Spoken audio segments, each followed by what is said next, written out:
Class में बिहार में अफगान शासन के बारे में हम लोग पढ़ेंगे। नुहानियों की सत्ता के पतन के साथ ही बिहार में अफगानों के नए नेता के रूप में किनका उदय हुआ, तो क्या बताएंगे? तो शेर शाह सूरी का उदय होता है। ठीक है, किनका उदय होता है? शेर शाह सूरी का उदय होता है। ठीक है, शेर शाह सूरी का शासनकाल की बात करेंगे, बहुत ही अल्प समय के लिए रहता है। कब से कब तक रहता है, अगर कुछ पूछेगा तो क्या बताएंगे? कब से कब तक रहता है? 1545 से 1540 से 1545 तक। ठीक है, बिल्कुल 1540 से 1545 तक। शेर शाह का जन्म की बात करेंगे 1472 में हुआ था। कब हुआ था इनका जन्म?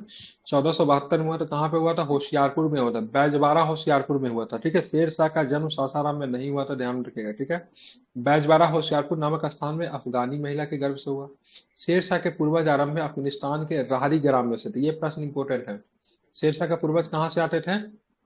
राहरी ग्राम से। ठीक है, राहरी ग्राम से आते थे, जो कि अफगानिस्तान में पड़ता है।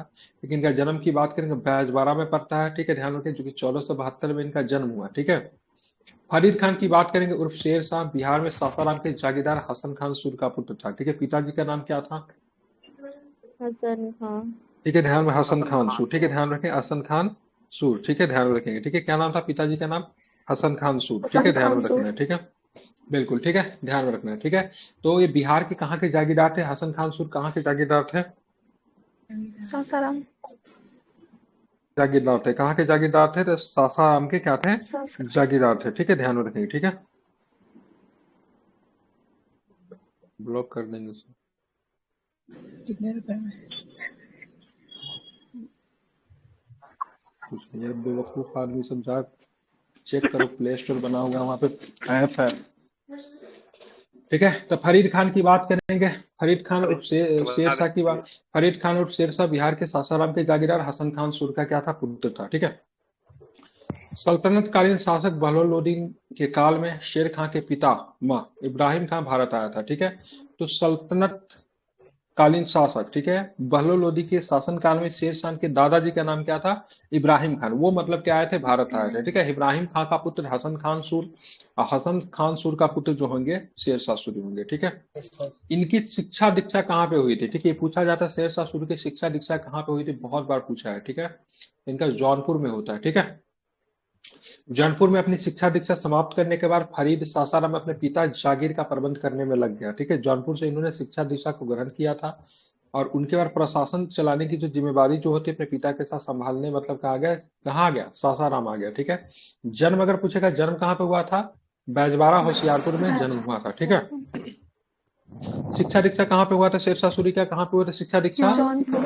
तो जौनपुर में हुआ था। कहाँ पे हुआ था? जौनपुर में हुआ था। शेरशाह जौनपुर। का बचपन के नाम की बात करेंगे तो शेरशाह का बचपन का नाम फरीद खान था। हाँ। फरीद खान ने बचपन में एक शेर को तलवार के एक ही बार से मार डाला था, जिसके बिहार में अफगान शासक सुल्तान मोहम्मद बहार खान नुहानी ने प्रसन्न होकर उसे शेर खान की उपाधि दी थी। ठीक है, तो बहार खान नुहानी ने उनको क्या दिया था? शेर खान की उपाधि दी थी। ठीक है, शेर खान चंदेरी की ओर में मुगलों की ओर से लड़ा था, और उसी समय उसने कहा था, ठीक है, चंदेरी के युद्ध में किनके तरफ से लड़ा था? मुगलों के तरफ से लड़ा था। मुगलों के उन्होंने देखा था, तो मुगल का मतलब, ठीक है, मुगल का मतलब क्या है? ठीक है, ध्यान रखें, मुगल का मतलब कमजोरी को मतलब पहचान लिया था। ठीक है, मुगल को क्या किया था ना, मुगल की कमजोरी को पहचान लिया था। उसने कहा था, यदि मेरी भाग्य ने सहायता की तो मैं सरलतापूर्वक मुगलों को एक दिन भारत से बाहर खदेड़ दूंगा। ठीक है, ध्यान रखेंगे। ठीक है, उसके बाद अगर बात करेंगे तो आगे क्या प्रश्न है? ठीक है, 1529 में बंगाल के शासक नुसरत शाह को पराजित करने के उपरांत शेर खान ने हजरत आला की उपाधि धारण की। ठीक है, इंपॉर्टेंट है, आपको ध्यान रखना है। ठीक है, नुसरत खां के साथ इसका युद्ध हुआ था। ठीक है, नुसरत खां कहाँ का शासक था, तो क्या बताएंगे? बंगाल का शासक था। कहाँ का? बंगाल का। बंगाल के शासक को नुसरत खां को पराजित किसने किया था? शेरशाह सूरी ने सबसे पहले इन्हीं को पराजित किया था। कब किया था? 1529 में किया था। कब किया था? 1529 में किया था। इस उपाधि के इसके बाद मतलब कौन सी उपाधि धारण की थी, तो क्या बताएंगे? हजरत आला की। कौन सी उपाधि धारण की? हजरत आला की। ठीक है, ध्यान में रखेंगे। ठीक है, बिल्कुल ध्यान में रखेंगे, हजरत आला। ठीक है, 1530 में शेर खान ने चुनार के पूर्व सूबेदार 1530 में शेर खान ने चुनार के पूर्व सूबेदार, सूबेदार नहीं किलेदार होगा, क्या होगा? सूबेदार के जगह पे आप लोग चाहे तो किलेदार कर सकते हैं। ताज खां की विधवा लाड मालिका से मतलब क्या किया? शादी किया। इससे उसकी आर्थिक और सैनिक शक्ति काफी वृद्धि हो जाती है, क्योंकि वहां से काफी अधिक मतलब क्या हुआ? आप देखोगे काफी अधिक मतलब क्या होता है ना, सो वहां से उनको धन की प्राप्ति होती है वो किला से, ठीक है।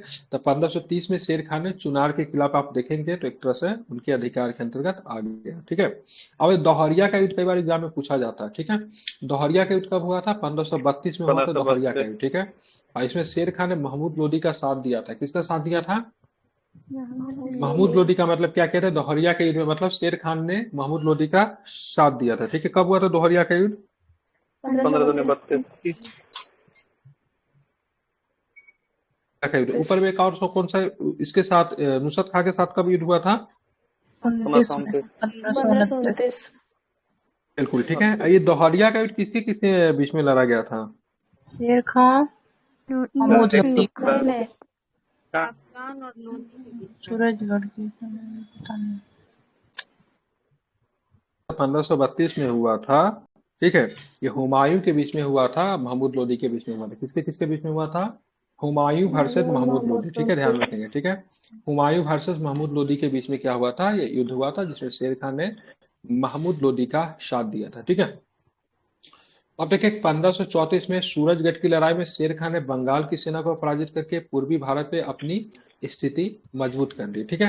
तो दोहरिया का युद्ध 1532, 1529 में लड़ाई की किसने? नुसरत शाह के साथ, बंगाल को जीता, अजंते आला की उपाधि धारण की। 1530 में क्या किया? चुनार का जो सूबेदार था या फिर किलेदार जो कहिएगा, उसका ताज खान की विधवा जो थी लाड मलिका से विवाह करता है, ठीक है। ये चुनार जो है बनारस के समीप एक शहर है, छोटा सा शहर, बहुत छोटा सा गांव कह लीजिए, उसी टाइप का है, ठीक है। अब देखेंगे 1537 में शेर खान ने बंगाल पे अधिकार कर लिया, ठीक है। और 1539 में चौसा का युद्ध होता है। कौन सा युद्ध होता है? चौसा का युद्ध होता है, जिसमें चौसा। हुमायूं को पराजित करके शेर शाह की उपाधि तथा अपने नाम का कुतबा पढ़वाना सिक्का चलवाना शुरू किया। तो अगर पूछेगा शेर शाह सूरी ने, ठीक है, शेर शाह की उपाधि कब धारण की? ठीक है, कब धारण की? चौसा ठीक के है, तो बाद चौसा का युद्ध में, ठीक है। चौसा का युद्ध कब हुआ था? 1539 में। कब हुआ था? 1539 में चौसा का युद्ध हुआ था, ठीक है। अब चलेंगे 1540 में क्या होता है? हुमायूं को बिलग्राम कन्नौज के युद्ध में परास्त करके दिल्ली पर शासन कर लिया, ठीक है। तो दिल्ली पे शासन चौसा के युद्ध में नहीं होता है, आखिरी रूप से बिलग्राम के युद्ध में पराजित किया जाता है। बिलग्राम को युद्ध के कन्नौज के नाम से भी जानते हैं। किस नाम से जानते हैं बिलग्राम के युद्ध को? कन्नौज के युद्ध के नाम से भी जानते हैं, ठीक है। कब हुआ था? 1540 में हुआ था। कब हुआ था? 1540 में हुआ था, ठीक है। अच्छा, 1540 में जब दिल्ली पे जब अधिकार कर लेता, तब 10 जून 1540 को आगरा में शेर शाह का विधिवत राज्याभिषेक हुआ था। ये तो नहीं पूछेगा सर कब किया, तारीख बताओ, ये पूछेगा कहाँ पे किया राज्याभिषेक, तो आगरा में राज्याभिषेक किया, ठीक है। अधिकार दिल्ली पे होता है, लेकिन राज्याभिषेक कहाँ पे होता है? आगरा में होता है। रीजन क्या है? उसी समय मुगल दरबार, मुगल महल कहाँ पे था? मुगल का प्रशासन कहाँ से चलता था? आगरा से ही चलता था, ठीक है। और फिर उसने सुल्तान, इनका माइक कितना ही को करने लगा, उसने सुल्तान आदिल की उपाधि भी धारण की थी। तो हजरत आला, शेर शाह, सुल्तान आदिल, सबकी उपाधि किसने धारण किया?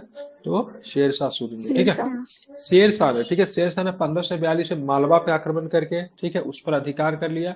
और जिस समय मालवा पे आक्रमण किया था, ठीक है, ध्यान रखेंगे, तो 1542 में किया था। कब किया था मालवा पे? 1542 में। इंपॉर्टेंट है।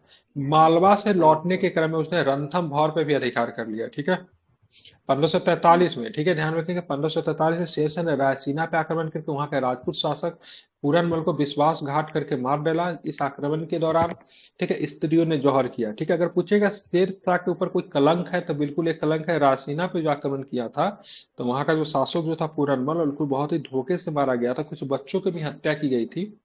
और राजपूत महिलाओं ने मतलब क्या किया? राजपूत महिलाओं ने मतलब क्या किया था? मतलब क्या किया था? क्या किया था? जौहर किया था, ठीक है। तो शेर शाह सूरी के चरित्र के ऊपर ये जो पूरनमल को जो विश्वासघात से मार दिया, इसके कारण बहुत सारे राजपूत महिलाओं को जौहर करना पड़ा। कलंक मतलब इनके कलंकित करता है इनके चरित्र को, ठीक है। तो रायसीना आक्रमण आपको ध्यान में रखिएगा, ठीक है। कौन सा आक्रमण? रायसीना आक्रमण, जो कि इनके चरित्र को कलंकित करता है। 1543 में मालवा पे आक्रमण किया, 1542 में, 40 में मतलब क्या किया? अपना ताज करता है, अपने आप को शासक घोषित करता है, दिल्ली पे अधिकार करता है, ठीक है। अब हम चलेंगे 1544 में। 1544 में मारवाड़ के शासक मालदेव पे आक्रमण किया, ठीक है। मारवाड़ का शासक उस समय कौन था? मालदेव। मालदेव तो भाग गए, लेकिन उसके दो जो सेनापति जो थे वो बहुत ही मतलब वीरता पूर्वक लड़ा, जिनका नाम है जत्ता और कुप्पा। क्या बोलते हैं? जत्ता और चौबे, जत्ता और कुप्पा ने पूरे अफगानी सेना, जत्ता और कुप्पा ने पूरे अफगानी सेना को मतलब शेरशाह सूरी को में छक्के छुड़ा दिए, ठीक है। इसी दौरान शेरशाह सूरी ने कहा था, क्योंकि हारते हारते बचे थे, तो उसने कहा था मैं एक मुट्ठी भर बाजरे के लिए, ठीक है, लगभग हिंदुस्तान का साम्राज्य खो चुका था। मुट्ठी भर बाजरा के तुलना उसने मतलब किसने किया, तो यहाँ पे ध्यान में मालदेव के राज्य से किया, ठीक है, और पूरे साम्राज्य को मतलब खो देता है, ठीक है। तो आपको ध्यान में रखना है 1544 में शेरशाह ने मारवाड़ के शासक मालदेव पे आक्रमण किया। ये पूछता है एग्जाम में, जब शेरशाह सूरी ने मारवाड़ पे जब आक्रमण किया तो उस समय वहां का शासक कौन था, मालदेव था, ठीक है। ध्यान में कौन थे शासक, मालदेव थे, ठीक है। रासीना पे आक्रमण कब किया, तो रासीना पे ध्यान रखिए 1543 में किया, ठीक है। कब किया, 1543 में किया, ठीक है। जहां का शासक उस समय कौन था, पूरनमल था, ठीक है। ध्यान रखेंगे। मालवा पे आक्रमण कब किया, तो मालवा पे आक्रमण 1542 में किया, ठीक है। अब बात करें किस दो बहादुर ने काफी वीरता से लड़ा, उनका नाम क्या था, जत्ता और कुप्पा, ठीक है। जत्ता को देखिए, जत्ता कुप्पा की बात करेंगे, अलाहा रुदल, ठीक है। अलाहा रुदल भी एक बहुत ही मतलब वीर थे, ठीक है। अलाहा रुदल की बात करेंगे तो ये इनके सेना में थे, क्या नाम था, रानी पद्मावती की सेना में थी, रानी पद्मावती के सेना में थे, ठीक है। रानी पद्मावती के हस्बैंड का नाम क्या था, रतन सेन। रतन सिंह की सेना में थे।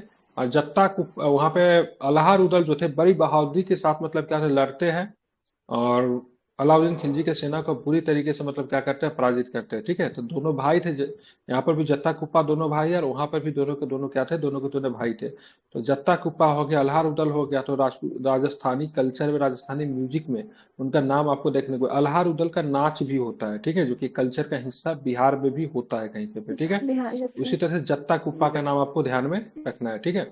एक और भी बहादुर थे जिसने औरंगजेब के सेना को बहुत ही बुरी, सॉरी क्या नाम था इनका, अकबर के सेना को बहुत ही बुरी तरीके से पराजित किया था। तो आप जाओगे ना यहाँ पे आगरा के किला में आप जाओगे, तो दोनों का जो मूर्ति जो है ना, घोड़ा पे बैठे हुए बाहर में ही लगा हुआ, दोनों का नाम याद नहीं आ रहा है, उसका नाम क्या है, लेकिन अकबर के सेना पे दोनों भाई ने बहुत ही बुरी तरीके से हराया था उन दोनों के सेना को, ठीक है। नाम भूल रहा हूँ, ठीक है। अब देखेंगे शेरशाह ने मारवाड़ युद्ध के दौरान ही कहा था मैं मुट्ठी भर बाजरे के लिए लगभग हिंदुस्तान का साम्राज्य खो चुका था। 1545 में शेरशाह ने कालिंजर अभियान अंतिम आह्वान किया, ठीक है। जिस समय कालिंजर अभियान जो होता है, कालिंजर अभियान जो होता है उस समय ध्यान में रखिएगा, उस समय वहां का शासक जो था कीरत सिंह था। कालिंजर अभियान के दौरान क्या था, कीरत सिंह था, ठीक है। ध्यान रखिए कालिंजर अभियान जो था उसमें एक नाचने गाने वाली मतलब एक महिला के लेकर हुआ था, ठीक है। शेरशाह सूरी उस पर अधिकार जमाना चाहता था, जो कि आई थिंक कीरत सिंह ने देने से शायद इनकार कर, इसी की एक औरत के लेकर विवाद था, ठीक है। ध्यान में रखना है, ठीक है। क्या नाम था वहां के शासक का, नाम क्या था, कीरत सिंह, ठीक है। कालिंजर अभियान के दौरान शेरशाह सूरी कौन सा आग्नेय शास्त्र बजा रहा था, जिसके वजह से उसकी मतलब मृत्यु हो गई, रिटर्न दीवार से टकरा कर वापस आ गए, क्या नाम था उसका, उक्का। उक्का नामक आग्नेयशास्त्र चला रहा था। उसी दौरान किले की दीवार से एक गोला लग कर, ठीक है, पास रखे बारूद पे गिरा, जिससे आग लगने के कारण उसकी मृत्यु हो गई। उस समय उसकी आयु की बात करेंगे, कितनी वर्ष थी उसकी आयु, 73 वर्ष थी। शेरशाह सूरी की आयु उस दौरान कितनी थी, तो 73 ईयर्स जो थी उनकी आयु थी, ठीक है। शेरशाह सूरी द्वारा नियुक्त बिहार का अंतिम सूबेदार की बात करें, क्या था, सुलेमान खान था। क्या नाम था, सुलेमान खान था, ठीक है। अब्दुल्ला द्वारा रचित तारीखे दाऊदी के अनुसार शेरशाह ने अपने शासनकाल में पटना में एक दुर्ग का निर्माण करवाया था, ठीक है। तो ध्यान में रखना है तारीखे दाऊदी इंपोर्टेंट है, ध्यान रखिए किसके द्वारा रचित है, अब्दुल्ला के द्वारा रचित है। किसके द्वारा, अब्दुल्ला के द्वारा रचित है, ठीक है। इसी में पटना में एक दुर्ग का निर्माण कराया गया, ठीक है। इस नगर को 1541 में पुनः मतलब बिहार का राजधानी बनाया, ठीक है। तो पटना नाम लेने का श्रेय जो होता है शेरशाह सूरी को ही जाता है, पटना नाम लेने का श्रेय, ठीक है। अब 1541 में फिर से मतलब बिहार की राजधानी क्या बन गया, पटना बन गया, ठीक है। अब यहाँ पे देखें उत्तरी पश्चिमी प्रांत में मुगलों की सक्रियता को रोकने के लिए उद्देश्य से शेरशाह सूरी ने सिंध में रोहतासगढ़ नामक किले का निर्माण करवाया, ठीक है। उत्तरी पश्चिमी सीमा प्रांत में मुगलों की सक्रियता को रोकने के लिए वहां पे किला का निर्माण करवाया, जिसका नाम क्या था, रोहतासगढ़ का किला। कहाँ पे करवाएगा, सिंध में करवाएगा। कहाँ पे, सिंध में करवाएगा। सासाराम से 20 मील दक्षिण पश्चिम में, ठीक है। सासाराम से 20 मील दक्षिण पश्चिम में किलेनुमा महल शेरगढ़ का प्रमाण देखने को मिलता है, जो शेर शाह के शासन से भी मतलब क्या निर्मित हुई था। शेरगढ़ का किला जो है वो किस जिला में मिलेगा, तो सासाराम में मिलेगा। कहाँ पे मिलेगा, सासाराम में ही आपको ये मिलेगा, ठीक है। शेरशाह ने अपने सैन्य प्रशासन को बेहतर बनाने के उद्देश्य से अनेक किलों का निर्माण अथवा पुनः करवाया, जिसमें चित्तौड़ का किला, ग्वालियर का किला, चुनार का किला, बिहार में रोहतास का किला सबसे अधिक क्या है, प्रमुख है। बिहार में रोहतास का किला का संबंध किससे है, तो ध्यान में शेरशाह सूरी से। शेरगढ़ का किला का भी संबंध इन्हीं से है, ठीक है। बिहार की राजनीति में विशेष सामरिक महत्व रखने वाले रोहतास किले को जीतकर शेरशाह ने उसका क्या करवाया था, तो पुनर्निर्माण करवाया था, ठीक है, रोहतास किला, ठीक है। शेरशाह ने अपने शासनकाल में प्रत्येक 1 कोस की दूरी पे सराय का निर्माण करवाया था। क्या करवाया था, सराय का निर्माण करवाया था, ठीक है। नहीं, बहुत इंपॉर्टेंट था सराय। सराय में क्या है, तो सराय में रुकने की व्यवस्था थी। क्या चीज की व्यवस्था थी, रुकने की व्यवस्था थी, पानी की व्यवस्था थी, ठीक है। यहाँ पे क्या होता था, पत्राचार के लिए क्या यहाँ पे मतलब जो था द्विभाषी भी होता था, जो भाषा को मतलब क्या कर सकते बदल वगैरह सके, ठीक है। और प्रत्येक 1 कोस की दूरी पे था। इस सराय से मदद, इस सराय का निर्माण करवाने से मदद क्या हुआ, तो दिल्ली से कोई भी सूचना को अगर अंतिम क्षेत्र तक भी अगर पहुंचाना पड़े तो आसानी से सूचना मतलब क्या होती थी, पहुंच जाती थी। क्या होता था, एक सराय से दूसरे सराय में मैसेज को ट्रांसफर करना पड़ता था। मान लीजिए सराय ए जो है यहाँ पे है, ठीक है, और सराय बी जो है यहाँ पे, ठीक है। तो एक घोड़ा पे चढ़कर एक व्यक्ति सूचना को पास करता था, बी को देता था, ठीक है। अब बी जो करता था, क्या करता था, सराय सी को दे देता था, और सी सराय करता था, डी को दे देता। अब देख रहे हैं कि प्रत्येक कितने मील पे चलना पड़ रहा है, कितना मील चलना पड़ रहा है, प्रत्येक कोस चलना पड़ रहा है, 1 कोस की दूरी पे है, ठीक है। तो 1 कोस से ये सूचना इसको मिला, इस सूचना इसको मिला, ये सूचना पहुंचते पहुंचते दिल्ली से कोई सूचना सीधे सीधे पहुंचते पहुंचते कहाँ चली जाती थी, तो अंतिम भारत के छोर पे जाती, north west NWF, north west front, Afghanistan के आसपास ही चली जाती थी सूचना, ठीक है। तो शेरशाह सूरी के समय में सूचना का माध्यम काफी तेज हो गया था, ध्यान में रखना है, ठीक है, क्लियर। तो इस तरीके से सूचना काम होती थी वहां पे निर्मल, जिससे पत्राचार की वितरण प्रणाली में सुधार आया। मतलब बताया ना, पत्राचार की वजह से क्या होता, घोड़ा होता था, और जितने भी सराय जो होता ना, सब पे मतलब क्या होता, घोड़ा होता था, ठीक है। और इसके जो अधिकारी जो थे उसको बोलते सराय ए अदल कहते थे, जो कि मतलब एक सैन्य अधिकारी टाइप से भी होता था। इसकी जिम्मेवारी जो होती थी पूरे देख रेख करना होता। कहते थे शेरशाह सूरी के समय में राज्य इतना शांत था, जो कोई बुढ़िया रात के समय में अगर पूरे अपने सर पे मतलब सोने का मतलब गठिया उठा के भी अगर चल दे तो वो सुरक्षित है कि कोई उसके गठिया को क्या करेगा, छीनेगा नहीं। मतलब चोर डाकू से बिल्कुल मतलब इनका राज्य जो था सुरक्षित हो गया था। मेनली शेरशाह सूरी की बात करेंगे तो ये अपने प्रशासन के लिए जाने जाते हैं। किस लिए जाने जाते हैं, तो मेनली आपको ध्यान में रखना, ये अपने प्रशासन के लिए, एडमिनिस्ट्रेशन के लिए मुख्यतः मतलब क्या होते हैं, जाने जाते हैं, ठीक है। इस्माइल शाह ने प्रत्येक कोष के बीच में एक अतिरिक्त सराय का निर्माण किया, जिससे पत्राचार का वितरण प्रणाली में और अधिक सुधार होगा, ठीक है। तो पिताजी तो करवा के गए थे, इस्माइल खान ने इसी में और भी थोड़ा अच्छा करने की कोशिश किया। अब यहाँ पे जो होते थे सराय में, जो होते थे अनुवादक होते थे। क्या होता है, अनुवादक थे, जो कि फारसी और एक हिंदी के ज्ञाता की नियुक्ति अनुवादक के रूप में की गई, जिसे क्या कहा जाता है, कारकुन कहा जाता है। प्रत्येक सराय में क्या होते थे, अनुवादक होते थे, ठीक है। शेरशाह के काल में इमारतों पर लिखने के क्रम में फारसी एवं संस्कृत का प्रयोग किया गया। पटना शहर में शेरशाह द्वारा बनाई गई मस्जिद है, जिसको बोलते हैं शेरशाही मस्जिद कहते हैं। कौन सा मस्जिद कहते हैं, तो शेरशाही मस्जिद कहते हैं, ठीक है। तो शेरशाह के समय में प्रशासन अच्छा तो था ही, प्लस सूचना का वो भी था, माध्यम भी बहुत अधिक। इसमें रीजन क्या था, तो सबसे पहले सराय के अलावा इनके समय में जीटी रोड का क्या बोलते हैं, शेरशाह के समय जो सरकी आजम क्या बोला जाता है, सरकी आजम के निर्माण हुआ था। और सरकी आजम जो था उसी के बगल बगल में हर एक पोस्ट पे सराय होता था। तो इन सब के हिसाब से देखेंगे इनका कार्यकाल प्रशासन के हिसाब से बहुत ही बेहतर माना जाता। अब शेरशाह के समय लड़े गए जो युद्ध है उन पे बात करूंगा, ठीक है। सबसे पहले सूरजगढ़ का युद्ध कब लड़ा गया, 1534 में, जिसमें शेरशाह ने बंगाल की सेना का मतलब क्या किया, पराजित किया। और इस सूरजगढ़ की लड़ाई में बंगाल का मतलब शासक कौन था, सूरजगढ़ की लड़ाई में ऊपर बताया ना, सूरजगढ़ की लड़ाई में कौन था, बंगाल की सेना। नहीं, वो एक लड़ाई 1532 में हुई थी, ठीक है, गौहरिया का, जिसमें किसको सपोर्ट किया था, महमूद लोदी को सपोर्ट किया था। अब 1529 में किसे पराजित किया था, तो नुसरत शाह को पराजित किया था, ठीक है। तो यहाँ पे 1534 में शेरशाह ने बंगाल की सेना को पराजित करके बंगाल पर अधिकार कर लिया, ठीक है। अब आते 1539 में कौन सा युद्ध हुआ, चौसा का युद्ध हुआ, ठीक है। चौसा जो है बक्सर के पास में पड़ता है। निर्णायक युद्ध की बात करेंगे, शेरशाह और हुमायूं के बीच था 1539, हालांकि निर्णायक तो 1540 में था, ठीक है। इसी विजय के बाद शेरशाह ने कौन सी उपाधि धारण की, शेर खान ने शेरशाह की उपाधि धारण की। कन्नौज की युद्ध की बात करेंगे, 1540 में कन्नौज का युद्ध हुआ, ठीक है। हुमायूं की निर्णायक पराजय के कारण हुमायूं भाग कर मतलब ईरान में मतलब शरण ली, ठीक है। सीधे हुमायूं कब नजर आएगा, तो सीधे 15 साल के बाद 1555 में नजर आएगा, ठीक है। कब नजर आएगा, 1555 में। अब आते हैं 1545 में कालिंजर के अभियान माना जाता है। शेरशाह, ध्यान रखिएगा, शेर शाह सूरी का मृत्यु के पश्चात उसका पुत्र जो था इस्माइल खान 1545 में 27 मई 1545 को शासक माना। मतलब इनका कालिंजर अभियान जो था वो अंतिम अभियान था। जिस समय कालिंजर अभियान हुआ उसमें वहां का शासक कौन था? तीरथ सिंह। कीरत सिंह। भगत सिंह, ठीक है। मारवाड़ अभियान के दौरान वहां का शासक कौन था मारवाड़ के समय? मालदेव।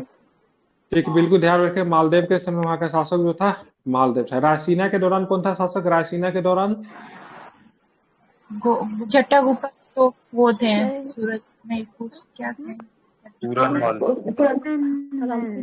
पूरनमल, ठीक है। क्या नाम था? पूरनमल, ठीक है। ध्यान रखेंगे, ठीक है। अब चलेंगे शेरशाह का मकबरा।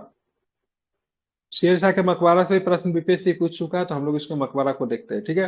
तो शेरशाह की मकबरा की बात करेंगे तो कहाँ पे है? शेरशाह की मकबरा की बात करें रोहतास में। कहाँ पे मिलेगा आपको? सासाराम रोहतास में मिलेगा, ठीक है। किस शैली का बना होता? इंडो इस्लामिक स्थापत्य कला के, ठीक है, सुंदरतम नमूने का निर्माण स्वयं शेरशाह सूरी ने अपने जीवन में ही शुरू कर दिया था, ठीक है। तो ये मकबरा का निर्माण जो था अपने जीवन में ही शुरू उन्होंने कर दिया था। किस शैली से बना हुआ है? तो इंडो इस्लामिक शैली से बना हुआ है। किस शैली से बना हुआ है? इंडो इस्लामिक शैली से बना हुआ है, ठीक है। लेकिन कालिंजर की लड़ाई के मौत के बाद उसे उसका पुत्र इस्माइल खान ने उसको पूरा करवाया। मकबरे के बीच में बात करेंगे तो शेर शाह का कब्र है, ठीक है। साथ में केवल इन्हीं का कब्र नहीं, अगल बगल में 24 और कब्र भी आपको यहाँ पे देखने को मिलेगा, ठीक है। अब बात करेंगे इनका वास्तुकार कौन था? मकबरा का वास्तुकार की बात करेंगे तो प्रसिद्ध वास्तुकार मीर मोहम्मद अलीवाल था। कौन था? मीर मोहम्मद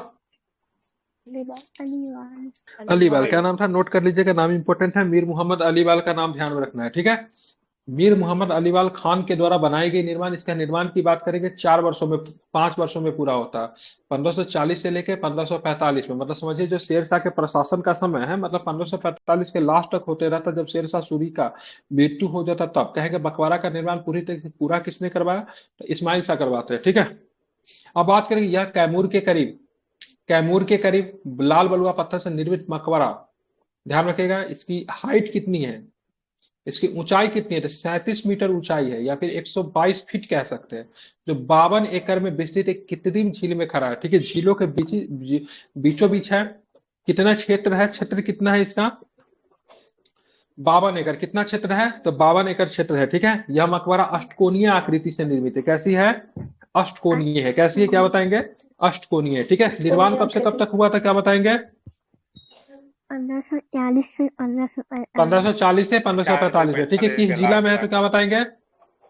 सासाराम रोहतास में, ठीक है। अगर आपसे ये पूछा जाए कौन से शैली का है तो क्या बताएंगे? इंडो इस्लामिक शैली का है, ठीक है। ध्यान रखेंगे। वास्तुकार कौन है? ठीक है, मीर मोहम्मद अलीवाल खान, ठीक है। अगर पूछा जाए शेरशाह सूरी के अलावा यहाँ पे और कितने कब्र है तो क्या बताएंगे? 24 और है। 24 कब्र है, ठीक है। अगर आपसे ये पूछा जाए, ऐसे मतलब बताइए इनका मतलब ऊंचाई कितना है मकबरा का, तो क्या बताएंगे? 132 ठीक है, 132 फीट या फिर 37 मीटर, ठीक है। अगर आपसे ये पूछा जाए कितने क्षेत्र में फैला हुआ है तो क्या बताएंगे? 52 एकड़। 52 एकड़ में। अब बताएंगे इसकी आकार कैसी है तो क्या बताएंगे? आकृति कैसी है इसकी? अष्टकोणीय, ठीक है। झीलों के मध्य है, ठीक है। झीलों के क्या है? झीलों के बीच में है, ठीक है। अब आते हैं मकबरे का गुवन विश्व में, ठीक है। मकबरे का गुवन विश्व में बीजापुर गुवन के बाद दूसरे नंबर पे आता है, ठीक है। बीजापुर गुवन की बात के कर्नाटक राज्य में आदिल शाह के द्वारा उसका निर्माण करवाया था। उसके बाद मकबरा का गुवन जो है विश्व में दूसरा नंबर पे आता, सबसे बड़ा है, ठीक है। भारतीय पुरातत्व सर्वेक्षण के जनक माने जाने वाले अलेक्जेंडर कनिंघम ने शेरशाह के मकबरों को ताजमहल के समान दूसरा खूबसूरत मकबरा माना है। किसने? कनिंघम महोदय ने, ठीक है। ध्यान रखेंगे, ठीक है। तो उसने बोला भाई ताजमहल के बाद या फिर ताजमहल के समान अगर दूसरा सबसे खूबसूरत मकबरा है तो किसकी मकबरा है? तो शेरशाह सूरी की मकबरा है, ठीक है। अब शेरशाह सूरी से संबंधित कुछ प्रश्न और भी देखते हैं, ध्यान में रखें, इसे इंपॉर्टेंट है, खूब पूछता है एग्जाम में। प्राचीन काल में उत्तरापथ के नाम से चर्चित सड़क मार्ग का 16वीं शताब्दी में शेरशाह सूरी ने पुनः निर्माण करवाया, ठीक है। उत्तरापथ के नाम से जाना जाता था, जो कि आई थिंक अशोक के समय ही, ठीक है। अगर पूछा जाएगा भारत में सबसे पहले नेशनल हाईवे का निर्माण किसने करवाया था? अशोक ने ही करवाया था, ठीक है। उत्तरापथ को जोड़ देती थी दक्षिणापथ से, ध्यान में रखना। ये सड़क शुरू से बना हुआ था, इसका पुनः निर्माण मतलब रास्ता पता था से इधर जाती है, लेकिन पूरी तरीके से संगठित रूप से सड़क नहीं था। उसका निर्माण किसने करवाया? शेरशाह सूरी ने। इसका नाम रखा क्या? सरके आजम। क्या नाम रखा इसका? सरके हाँ, आजम, जो सर कि के आगे नाम चल से। के मुगल के समय में किस नाम से बन गई, बादशाही सड़क के नाम से इसका नाम प्रसिद्ध हो गया। इसका नाम शेर शाह सूरी के प्रशासन के दौरान सरके आजम ही था। लेकिन बादशाही सड़क के तौर पे मतलब कब जाने लगे, मुगलों के, मुगल इसको बादशाही शहर के नाम से जनरली, इस शहर का फिर दोबारा विकास जो था ना इसके समय में हुआ था, क्या नाम था इसका, जहांगीर के शासन काल में इसका विकास फिर से शुरू होना होता है। ठीक है, तो इसको बादशाही सड़क के नाम से जानते थे। बादशाही सड़क के नाम से प्रसिद्ध हुआ। अब ब्रिटिश शासन द्वारा 17वीं शताब्दी में इसका नाम बदल के ग्रैंड ट्रंक रोड रख दिया, जिसको हम लोग बोलते हैं जीटी रोड। क्या बोलते हैं, जीटी रोड। क्या बोलते हैं इसको, जीटी रोड बोलते हैं। ध्यान, कभी कभी पूछ देता है जीटी रोड कहाँ कहाँ से निकलता है। ठीक है, इस प्राचीन मार्ग के पुरातात्विक अवशेष बिहार में बारून एवं डेहरी स्थित सोन नदी में लगभग 4 किलोमीटर लंबे चूना, सुर्खी एवं पत्थर के टुकड़े से निर्मित एक मजबूत सेतु मार्ग के रूप में मिला है, जो कि ये प्राचीन रोड के बारे में, प्राचीन सड़क के बारे में जानकारी देती है। कहाँ से प्राप्त हुई, बिहार में बारून एवं डेहरी स्थित सोन नदी में। कहाँ पे, बारून और डेहरी में, डेहरी में तो सोन है ना, तो वहां पे मतलब सोन नदी से मिला है। लंबाई कितनी है इसकी, ध्यान में, लगभग 4 किलोमीटर लंबे चूना, सुर्खी एवं पत्थर के टुकड़े से निर्मित एक मजबूत सेतु मार्ग के रूप में इसकी जानकारी आपको देखने को मिलता है। इसकी खोज की बात करेंगे 1670 में भारतीय पुरातत्व सर्वेक्षण के शंकर शर्मा ने की थी। किसने की थी खोज इसकी, शंकर शर्मा ने। इस खोज को भारतीय पुरातत्विक क्षेत्र में काफी महत्वपूर्ण साक्ष्य माना जाता है।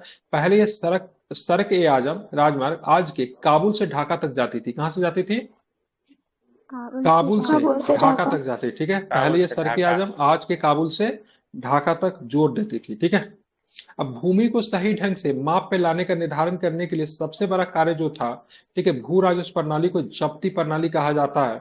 बाद में इसी प्रणाली को परिवर्तन करके अकबर ने क्या किया था, अपना लिया था। ठीक है, तब भूमि को सही ढंग से माप कर लगान का निर्धारण करना शेर शाह सूरी के समय में महत्वपूर्ण काम माना जाता था। मतलब लगान पहले जो होता था अंदाज के तौर पे भूमि पे लगा दिया जाता था। ठीक है, ये पैमाइश प्रथा का जन्म जो था शेर शाह सूरी ने दिया। पैमाइशी बोलते हैं, पट्टा बोलते, पट्टा भी आया, कबूलियत भी आई। इस सब की प्रथा की शुरुआत शेर शाह सूरी के समय में हुई। तो इन्होंने देखा सारा भूमि पे एक जैसा राजस्व नहीं हो सकता है। ठीक है, जो भूमि अधिक उपज देने वाली थी उस पर अधिक, जिसपे कम था उन्होंने कम लगाया। सारे फसल के अलग अलग राजस्व की दर तय कर दिया। जैसे चावल पे इतना लगेगा, गेहूं पे इतना लगेगा, मक्का पे इतना लगेगा, और राहर पे इतना लगेगा, सबका अलग। इसके लिए कि उन्होंने दर की सूची बनाई, उसको रई के नाम से जानते हैं। याद रखिएगा, कई बार एग्जाम पूछा क्या बोलते हैं, रई। और रई, रई जो थी क्या थी, फसलों की क्या थी, सूची थी। क्या थी, रई क्या थी, फसलों की सूची थी, जिसमें तय किया गया था। आप देखिए कि कोई फसल क्या होगा, महंगा होगा, कोई सस्ता हो सकता है, तो उसकी के हिसाब से तो राजस्व लिया जाए ना, सब पे एक जैसा तो नहीं लिया जाएगा।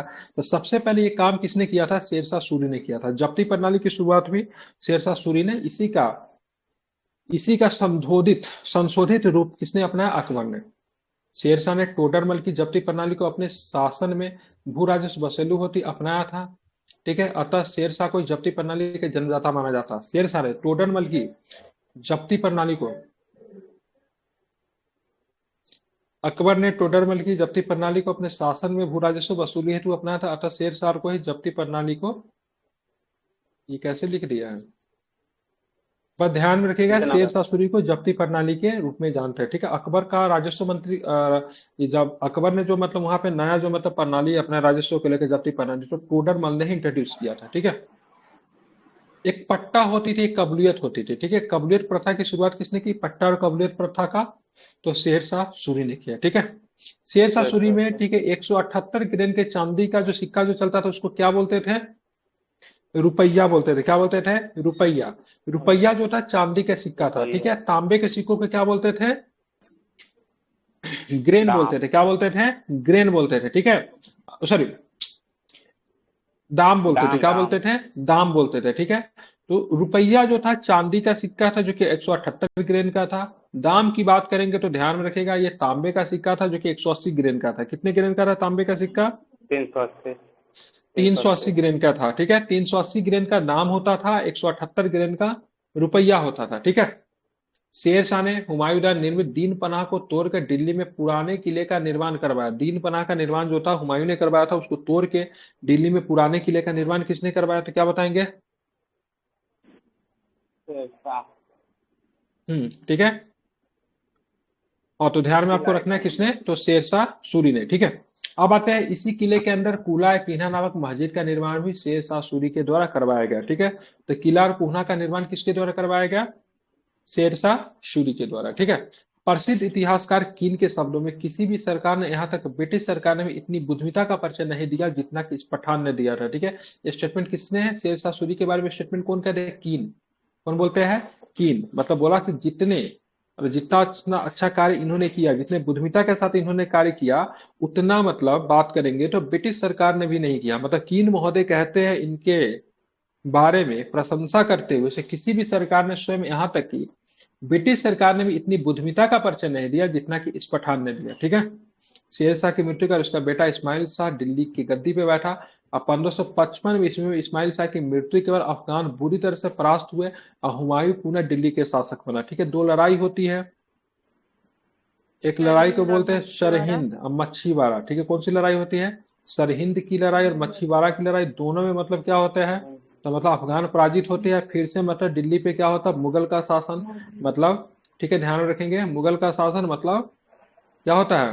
हुमायूं का स्थापित। शासन फिर से स्थापित हो जाता है। ठीक है, लेकिन सरहिंद और मच्छीवाड़ा के युद्ध में जीतने के बाद भी मुगलों का शासन तो फिर से दिल्ली पे स्थापित होगा, लेकिन एक साल के बाद ही 1556 में ही मतलब क्या होगा? हुमायूं की मृत्यु हो जाती है और उसके बाद दिल्ली पे जो शासक जो बनेगा 1556 के बाद जो शासक बनेगा वो 1605 तक रहेगा, लगभग 49 वर्षों तक रूल करेगा, अकबर रूल करेगा। ठीक है, कल के क्लास में हम लोग पढ़ेंगे बिहार में सूफी संत के बारे में हम लोग देखेंगे। आज हमने मुख्यतः शेर शाह सूरी के बारे में जो भी महत्वपूर्ण प्रश्न बन सकते थे, इससे ज्यादा नहीं पूछता है और पढ़ा। आपको ये वीडियो मिल जाएगा, आप लोग घर से इसको रिवीजन करके आएंगे। ठीक है।